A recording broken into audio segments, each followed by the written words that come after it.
اعوذ باللہ من الشیطان الرجیم،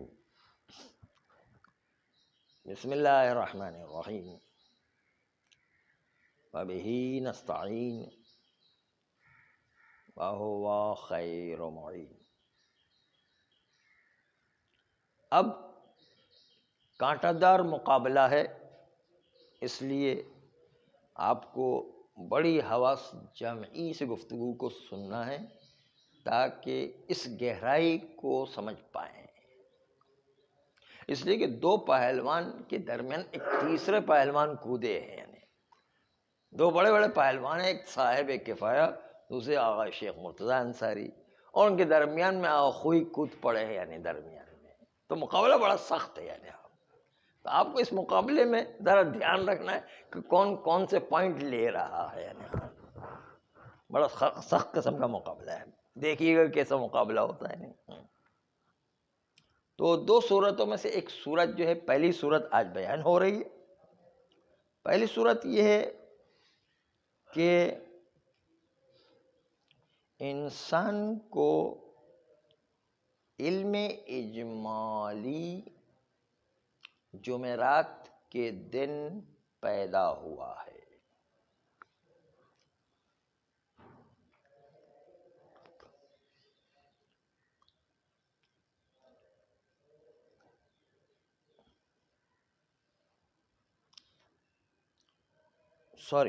دوبارہ سے بیان کریں، علم اجمالی جمعے کے دن پیدا ہوا ہے، اور ہمیں جو علم ہوا ہے وہ ملاقات کا جو علم ہوا ہے کہ کپڑا دو پانی میں سے کسی ایک سے ملا ہے، وہ ملاقات ہوئی ہے جمعرات کے دن، علم اجمالی جمعے کے دن، اور ملاقات ہوئی ہے کپڑے کی جمعرات کے دن۔ اور علم اجمالی جو ہمیں پیدا ہوا تھا، وہ علم اجمالی پیدا ہوا ہے بدھ کے دن نہیں، علم اجمالی جو پیدا ہوا جمعے کے دن، وہ بدھ کے بارے میں علم اجمالی پیدا ہوا ہے کہ بدھ کے دن یہ دو لیوان میں سے کوئی ایک نجس ہو گیا تھا، دو لیوان میں سے کوئی ایک نجس ہوا تھا بدھ کے دن۔ جمعرات کے دن جو ہے ملاقات ہوئی کپڑے کی دو لیوان میں سے کسی ایک کے، اور علم اجمالی پیدا ہوا جمعے کے دن۔ یہ تین مرحلوں کو یاد رکھیں کہ بدھ کے دن علم اجمالی پیدا ہوا ہے، اس بات کے اوپر کہ دو میں سے کوئی ایک نجس ہوا ہے، علم اجمالی نہیں ہے، نجاست واقع ہوئے دو میں سے کسی ایک کے دن، ہمیں علم اجمالی تو جمعے کے دن جا کر کے ہوا، نجاست دو میں سے کوئی ایک ہے بدھ کے دن۔ جمعرات کے دن کپڑا دو میں سے کسی ایک سے ٹکرایا ہے، اور جمعہ کے دن علم اجمالی ہوا ہے بدھ کے بارے میں کہ بدھ کے دن یہ دو میں سے کوئی ایک نجس ہوا تھا۔ آئیے، یہ ہے شق اول علم اجمالی کی۔ علم اجمالی ملاقات کے ایک دن بعد ہے، ملاقات ہوئی کپڑے کی ایک لیوان سے جمعرات کو، اور علم اجمالی پیدا ہوتا ہے جمعے کو، لیکن علم اجمالی پیدا ہوتا ہے کہ بدھ کے دن دو میں سے کوئی ایک نجس ہوا ہے۔ حق اس میں شیخ مرتضیٰ انصاری کو دیتے ہیں، لیکن شیخ مرتضیٰ انصاری پر بھی ایک اعتراض ہے۔ وہ اعتراض پر بہت غور کریں گے تو آگے کے مسئلے حل ہوں گے۔ اس کو پہلے ہم سادہ مثال میں آپ کے سامنے پیش کریں تاکہ اس کی پیچیدگی حل ہو سکے۔ سادہ مثال یہ ہے کہ جمعرات کے دن جب کپڑا احد اللیوانین سے ٹکرایا ہے اور علم اجمالی جمعے کے دن پیدا ہوا ہے، تو جمعے کے دن کپڑے کو بھی شامل ہے اور اس لیوان کو بھی شامل ہے، دو ملا کر کے طرف واحد بنتا ہے، اور دوسری طرف دوسرا لیوان ہے وہ ایک چیز طرف واحد بنتا ہے۔ تو اس طرح علم اجمالی کے دائرے میں تینوں چیزیں آ جاتی ہیں۔ چونکہ علم اجمالی کے دائرے میں تینوں چیزیں آ جاتی ہیں، غور کیجیے گا، اب جو جملہ کہ تینوں آ جاتی ہیں، اس لیے تینوں کی تینوں اس طرح ہے کہ جیسے کپڑا اور لیوان، جس سے جو ہے کپڑا ٹکرایا تھا وہ ایک طرف، تو دوسری طرف دوسرا لیوان ہے، یہ تینوں علم اجمالی کے دائرے میں چونکہ شامل ہے، اس لیے دو طرف جس میں کپڑا بھی شامل ہے وہ دونوں برابر ہے، دونوں برابر ہے، بس اس لیے تینوں سے اجتناب کرنا چاہیے۔ یہ آغا صاحب کفایہ کا نظریہ تھا۔ آغا شیخ مرتضی انصاری نے کہا نہیں، صاحب کفایہ کا نظریہ جو ہے اس کے مقابل میں شیخ انصاری رحمۃ اللہ علیہ کہتے ہیں کہ ایک لیوان جسے کپڑا ٹکرایا تھا، دوسرے طرف کے لیوان، دونوں میں اصل برات آپس میں ٹکرا کر ختم ہو جاتی، اور اس کے نتیجے کے اندر جو ہے مسبب جو کپڑا تھا، سبب لیوان اول تھا، اور اس کے مقابل میں مسبب، وہ اصل مسبب پھر بھی زندہ ہے اور اس کے اندر کوئی ٹکراؤ موجود نہیں، اس لیے اصل مسبب زندہ ہونے کے سے کپڑے کو ہم پاک مانیں گے۔ یہ آغا شیخ مرتضی انصاری کا نظریہ تھا۔ یہاں تک تو آپ پہنچ گئے۔ اب آخوئی کی باری آ رہی، ذرا غور کیجیے گا۔ آخوئی کہتے ہیں یہ آغا شیخ انصاری کی بات بھی صحیح نہیں ہے، اس لیے کہ علم اجمالی کے دائرے میں جب جو ایک کپڑا اور ایک طرف کا لیوان اور دوسری طرف کے ایک اور لیوان آ گیا ہے، تو علم اجمالی کے دائرے میں جب شامل ہو گیا تو علم اجمالی کے اندر اصول عملیہ جاری کرتے، تو اصول عملیہ کی نسبت سے سب کے سب برابر ہیں، اس میں سببی مسببی کو نہیں دیکھا جاتا ہے، سببی مسببی جو ہے مد نظر نہیں رکھا جاتا، اس لیے کہ اصول عملیہ عمل کرنے کے موقع پر دیکھا جاتا ہے، عمل کرنے کے موقع پر علم اجمالی سب کے نسبت سے آیا ہوا ہے، اس لیے سببی مسببی کو نہیں دیکھا جاتا ہے۔ یہ جو شیخ انصاری سبب مسببی کو دیکھ رہے ہیں کہ پانی سبب بنتا ہے کہ کپڑا بھی نجس ہو جائے، یہ سبب مسببی کو اس میں نہیں، اصول عملی جب علم اجمالی تو تینوں کے بارے میں علم اجمالی آیا ہوا، برابر کا آیا ہوا ہے، اس لیے جو ہے چاہے سببی کے مقابل میں اس لیوان دوم کو رکھیں یا جو ہے لیوان دوم کو کپڑے کے مقابل میں رکھیں، سب کے مقابل میں علم اجمالی موجود ہے، اور علم اجمالی کا تقاضا ہے کہ سب سے اجتناب کیا جائے، تینوں چیزوں سے اجتناب کیا جائے۔ یہ جو ہے تو علم اجمالی کا احاطہ سب کے اوپر شامل ہے، جب شامل ہے، اسی لیے تو اس کو اصول عملیہ کہتے ہیں کہ عمل کے میدان میں دیکھا جاتا ہے، نہ کہ رتبے کے میدان میں دیکھا، رتبوں کو نہیں دیکھا جاتا، اس میں عمل کے میدان کے اندر دیکھا ہے کہ کیا کیفیت عمل کے میدان میں تینوں جو ہے چیزیں جو برابر کی علم اجمالی کے دائرے میں شامل ہو رہی ہیں۔ نہیں قبول نہیں کر، ابھی جو شیخ انصاری کو خالی رد کر رہے ہیں، ابھی قبول کرنے کی بات ابھی بعد میں آئے گی۔ یعنی شیخ انصاری کو کہہ رہے کہ آپ یہ جو تصور لا رہے ہیں، یہ تصور آپ کا صحیح نہیں کہ سبب مسبب کی وجہ سے سبب کے مقابل میں وہ دوسرا لیوان ٹکرا کے ختم ہو جائے، کپڑا جو ہے زندہ ہو جائے، اس کے اندر اصل جو ہے بدون تعارض کے، اس لیے اصل برات جاری ہوگی اس کے اندر اور اس کو پاک مانا جائے۔ کہتے نہیں، یہاں پر علم اجمالی چونکہ بعد میں آیا ہے، علم اجمالی تینوں کو شامل کر رہا ہے، اور عملی میدان کے اندر علم اجمالی سب کو شامل ہوتا ہے۔ اصول عملیہ کا نام اصول عملیہ اسی لیے کہ عمل کے میدان کو دیکھا جائے، رتبے کے میدان کو نہیں دیکھا جاتا ہے، یا کوئی کہہ رہا ہے عمل کے میدان کو دیکھا جائے، رتبے کے میدان کو نہیں دیکھا جاتا ہے۔ عمل کے میدان میں علم اجمالی تینوں کو شامل تھا، اس لیے علم اجمالی کی بنیاد پر تینوں سے اجتناب کرنا واجب ہے، یا کوئی بیان کر رہے یعنی آج شیخ مرتضی انصاری کی اس تصور رتبی کو باطل کرنا چاہتے کہ ایک سببی ایک مسببی رتبے میں وہ مقدم ہے، اس لیے پہلے اس میں جو ہے ٹکراؤ ہوگا، ایک جو ہے سالم باقی، یہ کہتے ہیں یہ چکر یہاں پر نہیں چلتا ہے، یہ عمل کا میدان ہے، عمل کے میدان میں علم اجمالی بعد میں سب کو شامل کر رہا ہے، اور علم اجمالی کی چھتری سب کو ایک ساتھ تینوں کو اپنے سائے میں لیے ہوئے اور تینوں کے اندر اجتناب کرنا واجب ہے، احتیاط کرنا واجب ہے۔ یہ آغا شیخ انصاری رحمۃ اللہ علیہ کا آخوئی نے جواب دیا۔ یہ پہلا مرحلہ ہے۔ آخر میں بعد میں وہ کچھ کو اور کہیں گے، لیکن ابھی فی الحال یہ آپ اس مرحلے کو پکڑ کے رکھیں۔ آگے اور گفتگو بڑھے گی یعنی ذرا پہلے اس کو اچھی طرح ہضم کر لیں کہ آغا شیخ مرتضی انصاری کے مقابل میں آخوئی تینوں سے اجتناب کرنے کو واجب کر رہے ہیں، اور کہتے ہیں رتبے کے فرق کی وجہ سے فرق نہیں پڑے گا، کیونکہ علم اجمالی کا دائرہ عملی دائرہ شامل ہے، اور عملی دائرہ تینوں کو جو ہے اپنی چھتری کے تحت شامل کیا، اور تینوں کے اندر واجب الاجتناب ہے۔ کپڑے سے بھی اجتناب کرنا پڑے گا، وہ لیوان جس سے ٹکرائے اس سے بھی اجتناب کرنا پڑے گا، دوسری جو ہے وہ دوسرا لیوان ہے اس سے بھی اجتناب کرنا پڑے گا، تینوں سے اجتناب کرنا واجب ہے۔ یہاں تک آخوئی کی بات آ گئی۔ لیکن اب جو چکر گھما رہے ہیں، ہاں لیکن جو ہے اس کو کہتے ہیں کہ مدعا ایک ہی ہے،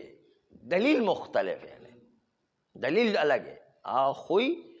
آغا شیخ مرتضی انصاری کی دلیل کو نہیں مان رہے ہیں، دلیل کچھ اور ہے، کہتے ہیں ہم مدعا وہی رکھتے ہیں جو آغا شیخ مرتضی انصاری والا ہے، لیکن دلیل ہماری الگ ہے۔ یہ دلیل کام کی نہیں ہے، اس دلیل کو علم اجمالی کے دائرے نے شامل کیا، اور عملی میدان میں علم اجمالی تینوں کو شامل کرے تو سبب و مسبب کے فرق کو فرق نہیں مانا جاتا ہے۔ عملی میدان میں دونوں برابر ہیں، تقدم و تاخر نہیں آتا وہاں پر، اس لیے سب برابر ہے۔ اس لیے تینوں سے اجتناب کرنا واجب ہے، آپ کی دلیل کے مطابق تینوں سے اجتناب کرنا چاہیے۔ یہ شیخ انصاری کو جواب دے۔ اب آئیے بات پلٹ رہی ہے، اور بات پلٹ کر کے وہی آئے گی جو آغا شیخ مرتضی انصاری نے کہی تھی کہ کپڑے سے اجتناب کرنا واجب نہیں ہے، لیکن اس کی دلیل کچھ اور آخوئی پیش کرے، اس کو آپ ملاحظہ فرمائیں گے۔ اصل نقطہ اس میں چھپا ہوا جو اب پیش کر رہے ہیں، ایک آدھا نقطہ تو انہوں نے پیش کر دیا کہ عملی میدان میں علم اجمالی سب کو برابر کرتا ہے، اپنے پر کے تحت بالکل برابر شامل کرتا ہے، سبب مسبب کو نہیں دیکھتا ہے، عملی میدان کو دیکھا جاتا ہے، رتبوں کو نہیں دیکھا جاتا ہے۔ یہ ایک نقطہ جو ہے کوئی نے نیا نکال کر کے آپ کے سامنے پیش کیا۔ ایک اور نقطہ جو ہے اب الٹ میں لے کر آ رہے ہیں، جب وہ اپنی دلیل پیش کریں گے تو آغا شیخ مرتضی انصاری کے دعوے کو جو مدعا تھا اس کے مطابق ہو جائے گا، لیکن دلیل کچھ اور پیش کر رہے ہیں۔ ہاں یہ دلیل کی طرف اب آئیں گے۔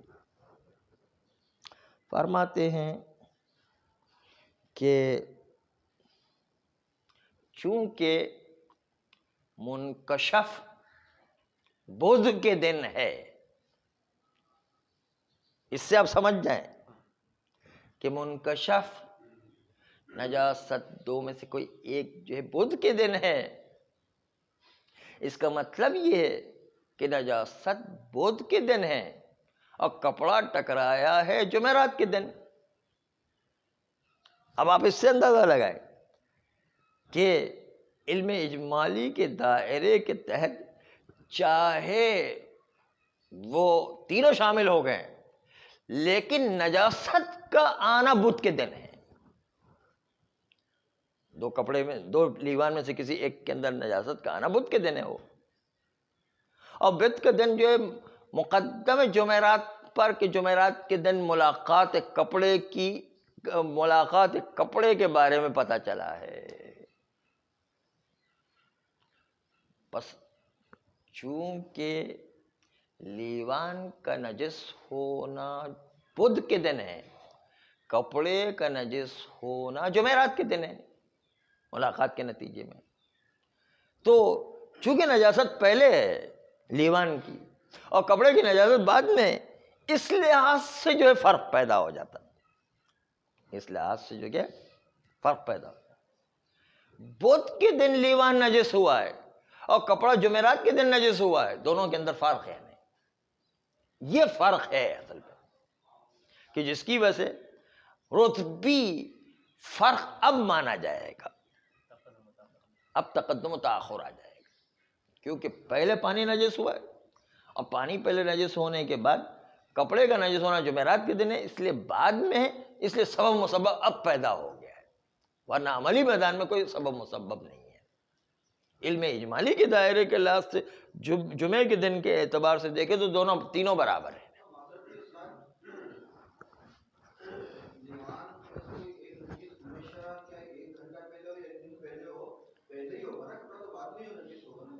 یہ تو کوئی ضروری فرق پڑ گیا نا، پہلے یہ کپڑا پہلے لیوان نجس ہوا ہے، بدھ کے دن پانی نجس ہوا ہے، جمعرات کے دن کپڑا ٹکرایا، جمعرات کے دن کپڑا نجس ہوا ہے، تو یہ کوئی ضرورت ہے کہ کپڑا بھی تو پہلے نجس ہو سکتا ہے، پانی بعد میں نجس ہے۔ ہاں تو یہی تو نہیں، اگر خالی یہی تو کہنا چاہتے ہیں اور شیخ مرتضیٰ انصاری کہ اگر یہ بدھ کے دن نجاست کا پتہ نہ چلتا، وہ جمعرات کے دن ہی ہوتا تو پھر تینوں سے اجتناب کرنا واجب تھا، فرق پڑ جاتا ہے۔ بدھ کے بجائے جمعرات کے دن جو ہے پتہ چلتا ہے علم اجمالی میں کہ دو لیوان میں سے کوئی ایک نجس ہوا ہے، اور جو کپڑا بھی جمعرات کے دن ٹکرایا ہوتا تو دونوں کو علم اجمالی جمعے کے دن شامل ہو جاتا، اور اس کے نتیجے تینوں سے اجتناب کرنا واجب ہوتا۔ یہی تو کہہ رہے ہیں، اسی میں تو دقت ہے کہ بابا جان علم اجمالی جب جمعرات کے دن نجاست پانی اور نجاست کپڑا دونوں ایک ساتھ آ جائے تو تینوں کو ایک ساتھ علم اجمالی شامل کر لے گا اور تینوں سے اجتناب کرنا واجب ہوگا، لیکن ایسا نہیں ہوا ہے۔ علم اجمالی نے کشف کیا کہ بدھ کے دن نجاست آ گئی تھی پانی میں، تو اب بدھ کے دن آنے کے سے پانی سبب بن جائے گا اور کپڑا مسبب بن جائے گا، فرق پڑ گیا۔ اب جو ہے سبب مسبب کا اثر الگ الگ ہوگا۔ خود اسی نقطے کو تو ڈٹے ہوئے کہ یہ وقت کے فرق میں بھی احکام میں فرق پیدا ہو جایا کرتے ہیں، اسی پر تو دقت ہے۔ آخوئی کی وہ کہتے نہیں، بدھ کے دن جب پانی نجس ہوا ہے تو کپڑا اس کے بعد کے مرحلے میں نجس ہوا ہے، جمعرات کو نجس ہوا ہے۔ جب جمعرات کو نجس ہوا ہے تو پہلے جو ہے وہ پانی سے دوسرا والا لیوان ٹکرائے گا، دونوں ٹکرا کر کے اصل براءت جاری ہوگا، تعارض تساقط، وہ جو ہے کپڑا سالم رہ جاتا، اس کے اندر اصل براءت جاری کریں گے اور کپڑے کو پاک مانا جائے گا۔ یہ بدھ کو اگر ہم پانی کو نجس مانے تو ہے، اگر جمعرات کو مانے تو پھر تو تینوں برابر ہو گئے، جمعرات کو مانے تو تینوں برابر ہو گئے، اس کے نتیجے کے اندر تینوں سے اجتناب کرنا واجب ہو گئے۔ اس لیے کہ علم اجمالی جمعے کے دن جب آیا تو سارے کے سارے جمعرات کے تینوں فرد کو ایک ساتھ شامل کر رہا ہے۔ جی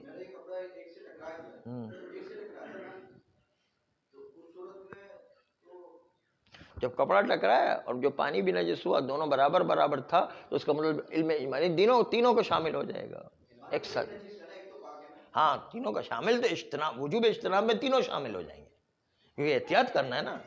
وجوب اجتناب میں تینوں سے اجتناب کرنا پڑے گا۔ اور تینوں سے اجتناب کرنے کا مطلب یہ ہے کہ یہاں پر کپڑے اور وہ لیوان جس سے پانی نجس تھا اس کے درمیان فاصلہ نہیں ہوا ہے، دونوں علم اجمالی کے تحت برابر آئے یا نہیں، اس لیے دونوں ان سے بھی اجتناب کرنا ہے اور وہ لیوان جو اس کے الگ والا ہے اس سے بھی اجتناب کرنا ہے، تینوں سے اجتناب کرنا پڑے گا۔ جبکہ اگر بدھ کے دن پانی نجس ہوا ہے اور جمعرات کے دن کپڑا ٹکرایا ہے تو ہمیں ترتیب پتہ ہے کہ پہلے جمعرات کے دن جو ہے کپڑا ٹکرانے سے پہلے پانی نجس ہو چکا تھا اور اسی کے سبب سے جو ہے کپڑا نجس ہوا ہے، تو پہلے اصل جاری ہوگا پانی کے درمیان اور اس کے نتیجے دونوں تعارض کر کے تساقط کر جائیں گے، کپڑا ایسے ہی سالم رہے گا، سالم رہنے کی وجہ سے اصل براءت اس میں جاری کریں گے اور اس کے نتیجے کے اندر کپڑا پاک مانا جائے گا۔ دونوں میں فرق ہو گیا، کہتے ہیں دو زمانے کے فرق سے اصل جاری کرنے میں بھی فرق پیدا ہو جایا کرتا ہے۔ اسی لیے کہا کہ دو پہلوانوں کا مقابلہ، اس میں جو آخوئی درمیان میں کود پڑے، اس کو سنبھال کے جو ہے چلانا ہے، ورنہ جو ہے بات سمجھ میں نہیں آئے گی، ہے نا، بڑی دقت والی بات ہے نا۔ ایک جملہ آخوئی کا جو ہے ملاحظہ فرمائیں، اعتبار منکشف میں ہے، کاشف میں نہیں ہے، اس جملے کو یاد رکھیں۔ اعتبار منکشف میں ہے، جو بدھ کے دن نجاست آئی ہے، نہ اعتبار کاشف میں ہے کہ جو علم اجمالی جمعے کے دن پیدا ہو۔ کاشف کا اعتبار نہیں ہے، علم اجمالی کے نتیجے میں منکشف جو بدھ کے دن ہوا ہے اس کا اعتبار ہے اصل، اس لیے وہ پہلے ہے، اس لیے پہلے اس کے مقابل میں دوسرا لیوان ٹکرائے گا اور دونوں کے درمیان اصل برات جاری ہوگی اور کپڑا جو ہو جائے گا سالم۔ اس جملے کو یاد ہے کہ اعتبار منکشف میں ہے، اعتبار کاشف میں نہیں ہے۔ منکشف یعنی کیونکہ باب انفعال فعل لازم کے لیے آتا ہے نا اصل میں، تو اس لیے منکشف پڑھیں تو بہتر ہے، مگر یہ کہ منکشفن بھی حرف جر کے ذریعے سے متعدی کرے تو ایک الگ بات ہے۔ تو منکشف جو ہے اس کا مطلب ہے بدھ کے دن نجاست کا لیوان میں آنا، اور کاشف کا مطلب ہے علم اجمالی کا جمعے کے دن پیدا ہونا، وہ کاشف ہے۔ تو علم اجمالی کو اعتبار نہیں دیا جائے گا، علم اجمالی کے سے جو بدھ کے دن ہمیں پتہ چلا ہے کہ نجاست آئی ہے، اس بدھ کو اعتبار دیں گے، اس کے نتیجے پانی بدھ کے دن نجس ہوا ہے اور کپڑا جمعرات کے دن نجس ہوا ہے، اس لیے ہم جو ہے چونکہ یہ عملی میدان میں عملی میدان میں پانی مقدم ہے کپڑے پر، اس لیے پانی کے اندر اصل پہلے جاری ہوگا اور کپڑے کے اندر اصل بعد میں جاری ہوگا، دونوں میں فرق پڑ جائے گا، کیونکہ پہلے وہ ہے پانی بنا ہے، سبب کو مقدم کریں گے تو وہی پانی کو پانی سے ٹکرائیں گے اور پھر کپڑا بچ جائے گا، پانی کو پانی سے ٹکرائیں گے، دونوں اصل ایک دوسرے تعارض کر کے ختم ہو جائیں گے، خالی اصل جو ہے کپڑے میں زندہ ہو جائے گا اور اس کی بنیاد پر کپڑے کو پاک مانیں گے، یہ اس میں ہوگا۔ لیکن جب دونوں برابر ہو، دونوں جمعرات کو ہے، یعنی پانی کا نجس ہونا بھی جمعرات ہے اور اسی وقت کپڑا بھی ٹکرایا ہے، تو پھر دونوں برابر علم اجمالی کے دائرے میں دونوں کے دونوں شامل ہو جائیں گے۔ پھر اس وقت جو ہے وہاں پر ہم یہ دیکھیں گے کہ تینوں علم اجمالی کے دائرے کے پر کے تحت تینوں کی تینوں برابر کے شامل ہیں، اور اس کی بنیاد پر سب سے اجتناب کرنا واجب ہوگا۔ یہ آخوئی کی اپنی تحقیق تھی۔ اب آپ مجتہدین کرام بیٹھے ہیں، اس میں فیصلہ کریں گے کہ کون سے پہلوان کا حق پہلے جاتا ہے۔ ہاں چلو، اونگتے اونگتے بھی جو ہے وہ سوتے میں مجتہد بن جاتے ہیں، تو جاگتے میں کیا حال ہو گئے نا۔